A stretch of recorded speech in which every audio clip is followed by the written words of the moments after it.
Hello and welcome back to this short 4 at 4 series where we're taking Jesus' growth in wisdom, character and favour as the model for our own discipleship programme. Today we're looking at the first of those dimensions, which is wisdom.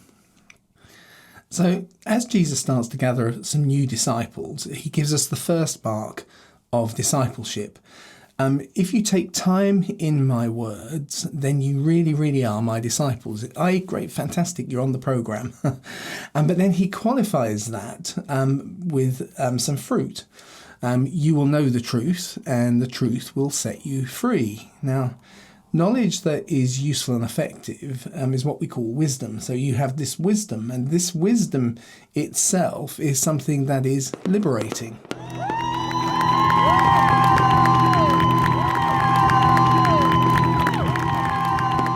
Taking time in Jesus' words means first and primarily reading the Gospels.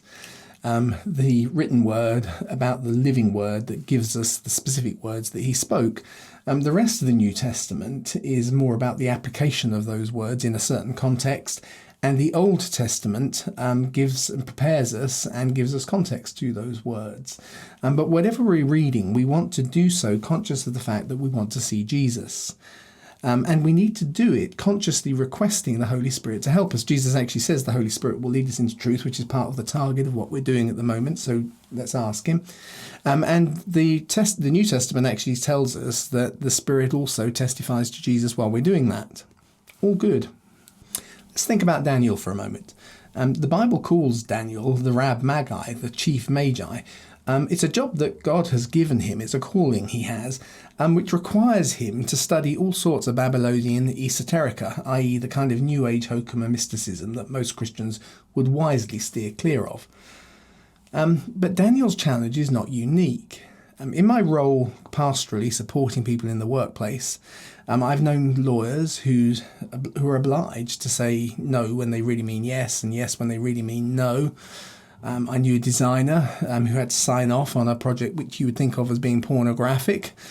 I've known people in the services who have been obliged to put together plans that result in the deaths of combatants and terrorists. And I've even known actors whose training has required them to find a partner to work with to practice sex scenes, because obviously you have to be prepared for it as it's part of the job.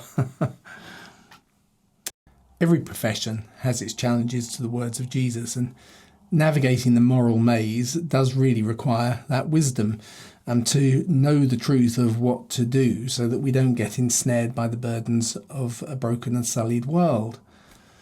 Now, of course, we do have options. We could just withdraw wholesale from the calling that he's given us, but my observation is that when we withdraw from things, when we take away the salt and the light, the situation becomes decidedly worse. We're called to occupy ground, not to kind of retreat from it. So perhaps then instead we stay there, but we adopt, say, a rather easy, well, let's just do it, that grace can cover it approach, at which point the salt can sometimes lose its flavour. So Jesus' way, which is the growth of wisdom, is the best way to understand our patch better than those around us from different angles to the ways they think about it, to see problems approaching before they entrap us, to find ways of saying no to certain things or directing them in different ways, but so that we do so with grace and don't ruin the relationships. That's part of the reason why God has put us there.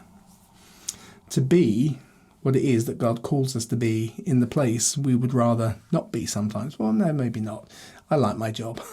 But until next time, think about those things.